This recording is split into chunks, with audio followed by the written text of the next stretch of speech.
Hey there YouTube, welcome back for another Indomitus painting video. This week we're taking a look at how I painted up my Royal Warden for the Necron side. And to start off with, I've gone ahead and primed this model with a silver paint, metallic spray paint, and gone over that with the standard wash of Necron oil, obviously making sure that it dirties up that silver a little bit to remove that chrome look and to darken up those recessed areas. So right now, as is the colour for my army, I'm using some thinned down Screaming Bell, and I'm just applying this about halfway up each of the armour plates and then pulling down to for it to pull up on the lower portion of the armour plate. This way it gives a bit of a fade between the silver and the concentrated Screaming Bell at the bottom of the plate. And like I said, this to me gives a nice sort of burnished bronze up to the silver look. So I'm just going to go around all of the model here, applying this in the same fashion about halfway down each armour plate or each area, and then letting it collect a little bit more towards the bottom, or going back over and concentrating it a little bit more at the bottom on the second pass. So we'll move on to the next step and I'll catch you guys back in just a bit. And welcome back. So next up, I'm taking some Incubite Darkness, and you can see just in the corner there, I'm thinning this down quite a bit to pretty much a glazed consistency. You can see on the nail there, just a little bit darker. And I'm going to apply this over the shoulder guards here, as well as the front of his face, and also certain sections of the weapon that I will show later on when we get to those. Also, he does have on this model, on the Warden, some thigh pads that are raised up a little bit more than the thigh armour that the Necrons usually have there. So you've got the armour and then some sort of thigh pads over the top of that, and I decided to break the model up in colour a little bit and do those pads in the same technique as I've done here. So all I'm doing is starting at the top, or the front of the pad, the shoulder, and then in a backwards and forwards motion just bringing it back down across the plate of armour so that it concentrates a little bit more at the bottom. And I'll repeat this with multiple layers, coming back or starting a little bit further back down the shoulder plate with each pass. And what that will do, because this is a thin paint, is a little bit translucent, and will show down. It will show through that metallic look a little bit, giving it a metallic blue look at the top of the plate, and then coming down to a more opaque colour the further down his back the colour moves. So again, I'll apply it to the places in the same manner. We'll be back in just a bit.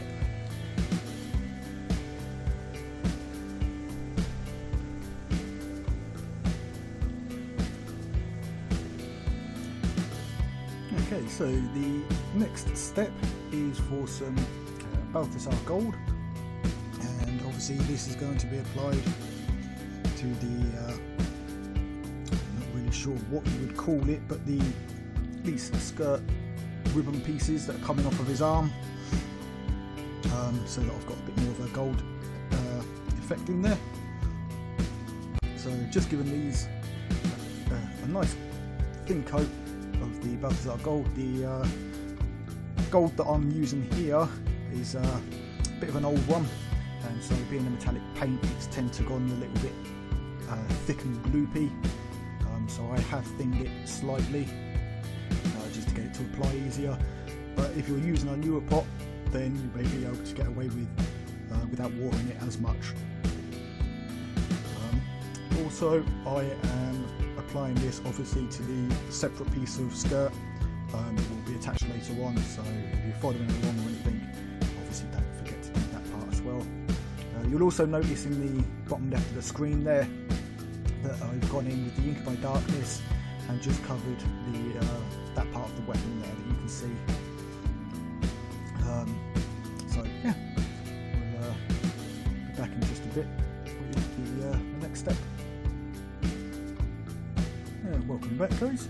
So next off I am taking some Abaddon black and applying this to the blade in a slightly faded manner. Just concentrating, it's a little bit hard to see in this angle, but I'm just concentrating towards the front end of the blade on the bottom half of that front curve portion.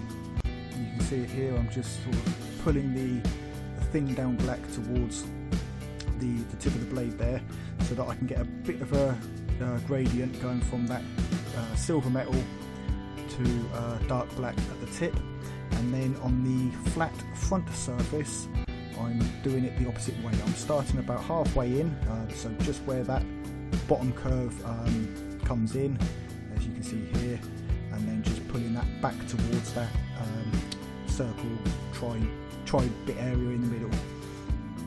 And like I say, the idea is to get a bit of a graduation from the silver to the black, ready for when we go in with our green glow effect on the blade. I will also then go on to the Necron himself and colour in, or paint in rather, the thick pipe that goes from his spinal column to the gun joint, and also the thick pipe on the front of the gun there, and the one just inside his, just dangling out down in the centre of his chest. So we'll be back once I've got those done and take a look at the next stage.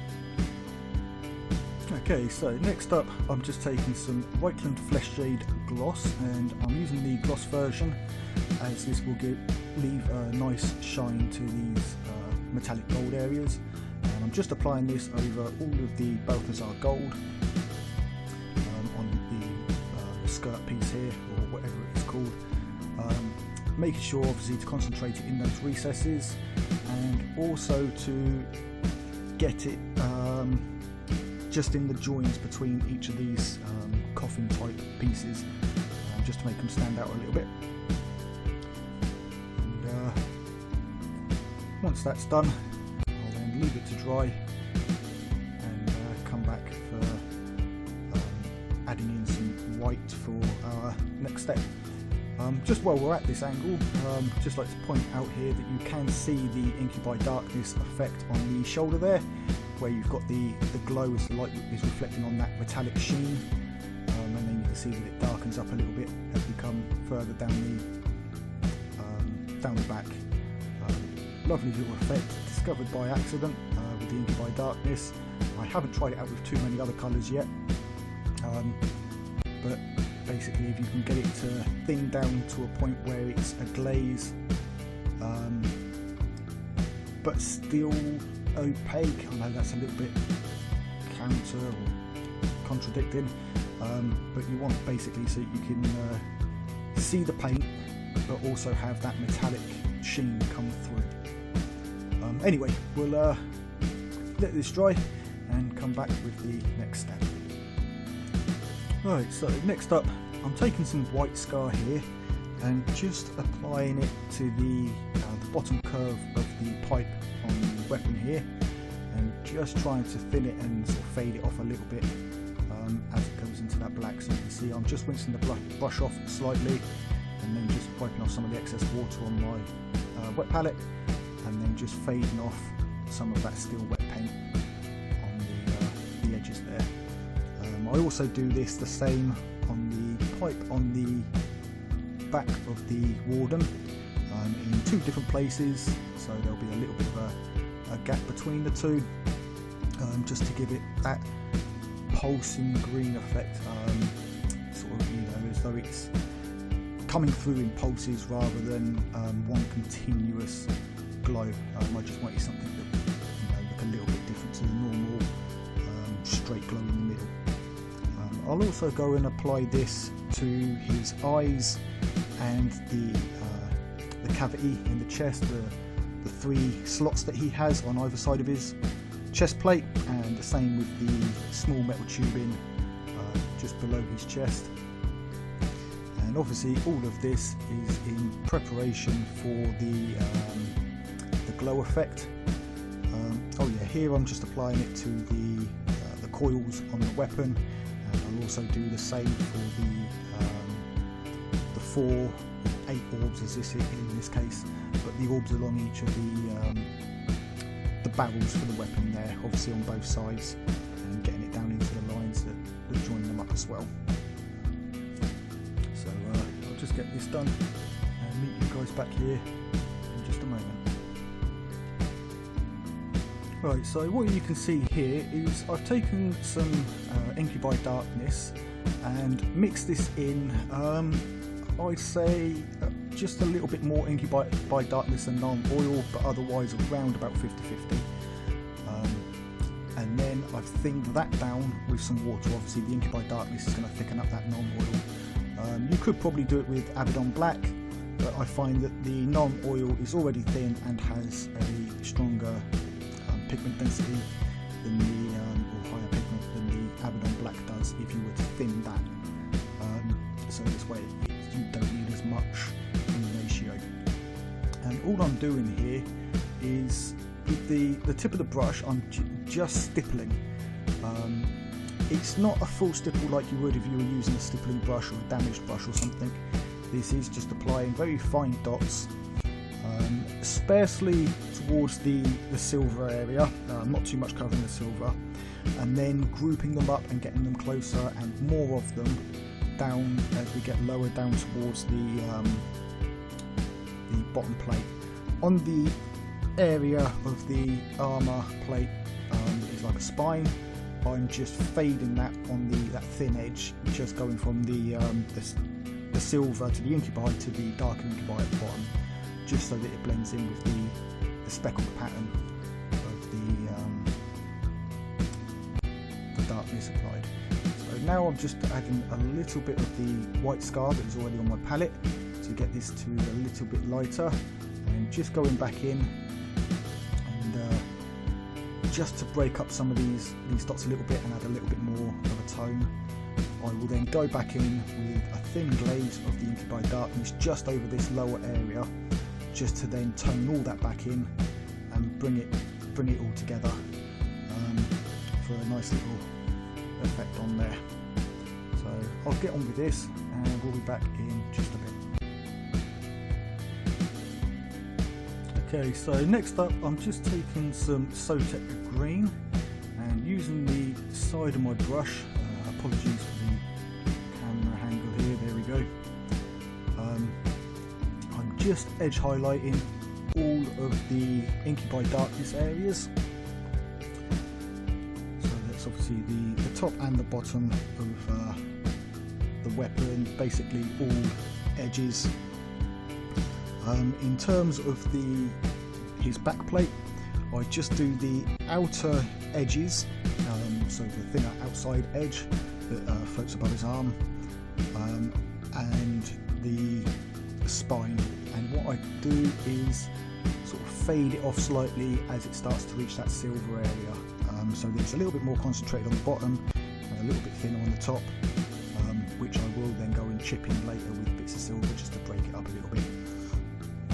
I also run this around. He's got these two little indentations just on the armour plate on his shoulder, just where his rib cage is, and I'll just line that a little bit as well. And also his one of his power lines that join to his weapon from his spine, the thinnest one, I'll also do in this Sotek green, just to break up, again just to put a little bit more colour separation in the model. I like to use a little bit of a limited palette with these guys, but I don't want them to look just one heavy colour and then another colour. You know, I want to try and break up those larger areas of colour with, you know, a contrasting colour. So I'll get on with this and we'll be back in just a moment. Okay, so now I'm taking some Retributor armour and I am just going around edge highlighting the gold pieces here, and towards the bottom, sort of the bottom two of each of these, I'm applying a thin down version of the gold, just to give it a little bit more of a gold shine than it does towards the top. So the top is going to be the Balthasar gold, and as we come down towards the bottom, it's going to become that brighter gold. Again, just to give it that a true metallic metal kind of effect. So you've got that darker gold underneath the arm, and you know, there's a little bit in shadow, and as the light reflects it down at the bottom, the gold is becoming a bit brighter. So obviously this is done on the arm skirt. That's what I'll call it, is an arm skirt, his tassels. So that'll be on there, and then we'll be back in just a bit. Okay, so now I'm concentrating on the blade on the front of the weapon here, and I'm going for that fade to green or fade to black. A little Metallica reference there for any of you Metallica fans.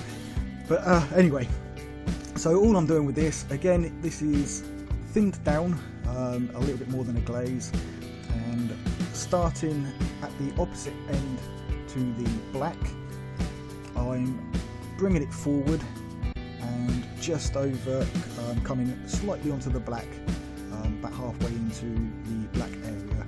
Because this is thinned down, obviously as it dries, some of that black is going to show through. I will go over this multiple times, stopping a little bit shorter of the previous step, so that we're coming further and further away from the darkest black, and basically working up until the sort of the first section of the green area is an almost opaque warpstone glow.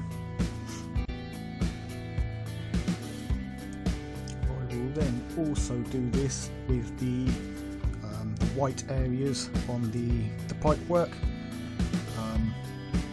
The same thing, applying this into the black areas and then fading it down, or bringing it down, concentrating it more towards the centre of the white area, and then just gradually bringing that until that centre white area becomes an almost opaque warpstone glow.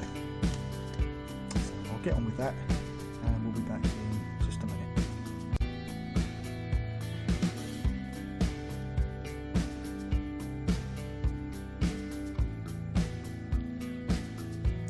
Okay, so I'm now taking some of the new Tesseract Glow technical paint from Games Workshop, and just applying this to any of the remaining glow areas, so the remaining white areas, that being his ribcage here, his eyes, the coils on the gun, and also the orbs. And I do have to say that for a glow effect, this stuff is brilliant. It's far better than I expected, especially when it comes to the orbs on his weapon.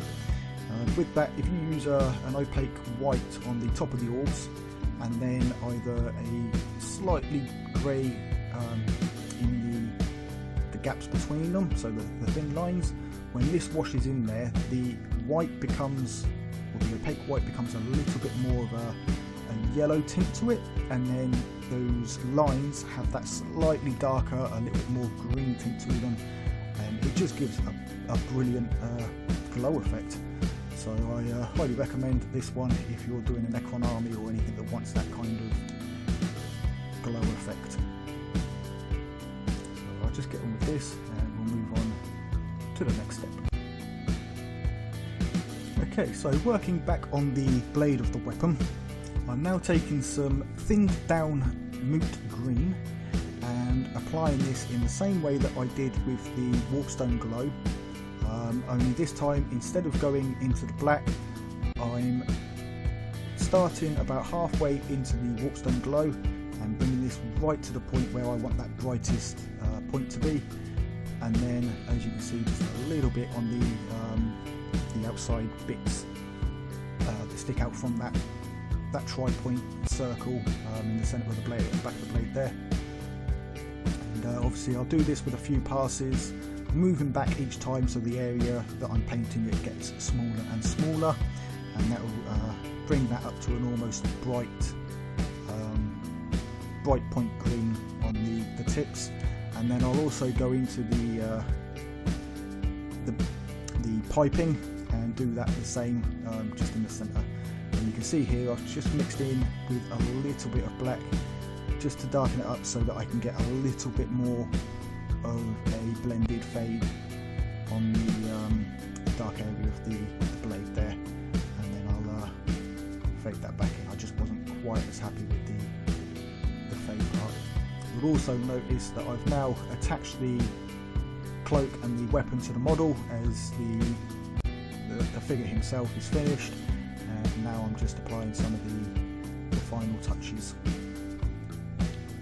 Okay, so I've now added a drop of Phalanx yellow to my palette here, and I'm just mixing in some of that Moot green to get a vibrant, a nice bright green that is a little bit muted, because the Phalanx yellow is a bit more of a pale yellow. It has the same effect as white would on this, but it will still keep it towards that warmer side rather than what white would do and just dull the colour down. So all I'm doing, again, edge highlighting over all of the blade, from that light green right over the black areas as well. Just a very thin edge highlight, and that will make all of this blade really pop out nicely. And that then will be the blade finished, and then I'll also use this just to highlight some of the pipes by running a very thin line just on the top portion of that green glow area on the pipes. So you can see here, just being very carefully, just touching where it needs to go, and being careful not to get too thick a line. You don't want a thick line with this, as it won't have that sharp glow edge to it.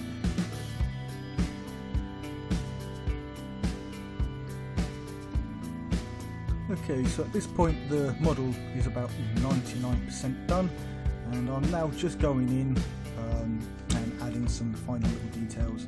So first of all, I've got a mix of the Sotek green and white scar, and I'm just applying that to the thin pipe here, as I didn't do it when I mentioned earlier. It was only at this stage that I decided to do that. And then I will also go in and add a little bit more white to this for a paler blue green look, and thin line in this, and then add some broken thin lines to the edges of the armour plating. So you can see I'm getting a little bit of a cooler blue, or a paler blue there, and just going to add this sort of a bit of a thin broken line. So I'll get on with this, and then we can go in with the next bit of detail. Right, so finally I'm going to take some Stormhost silver and going around the model, just very strategically placed, adding some scrapes and chips of paint along the model, just so that to break up some of that colour, and on the armour plate and things like that, especially around where there would be chips and sort of divots in the armour. Then I'll line them in with the Stormhost, going slightly wider than the detailing itself, or the recess, so that I can then go back in with a wash of non-oil and a very fine brush, and just apply some darkness into the middle of that chip, so you get that silver line around the edge of it, where the bare metal is, and then that darker recess in the middle. It's a lot easier than trying to very fine line the edges of a split or crack. So my preference is to do it, fill in the crack and go slightly over the edge, and then fill in the crack again with a darker colour, so non-oil, leaving that silver edge highlight. Obviously, as you just saw, I also went in and added some edge highlight into the bottom outside edges of the gold there, just to give that sense of bright light reflecting and catching on some of the points there. Also, one thing I didn't mention earlier, when I went round with the Retributor armour, I also did the chest piece that goes round just under his neck and the centre emblem. I just brushed very gently over the top of that with the Retributor armour, just to give it a gold tint, and the inside of that was given a little bit of a wash with some thin down Inky Darkness. Right, and that brings us to the end of the video, guys. So there he is, the finished Warden. So thanks a lot for joining me, guys. I hope you enjoyed the video. If you did, please hit that thumbs up, and don't forget to subscribe for more videos on the Indomitus box set and also the Mortal Realms magazine series. And until next time, take it easy and keep painting those minis. Thanks a lot, guys.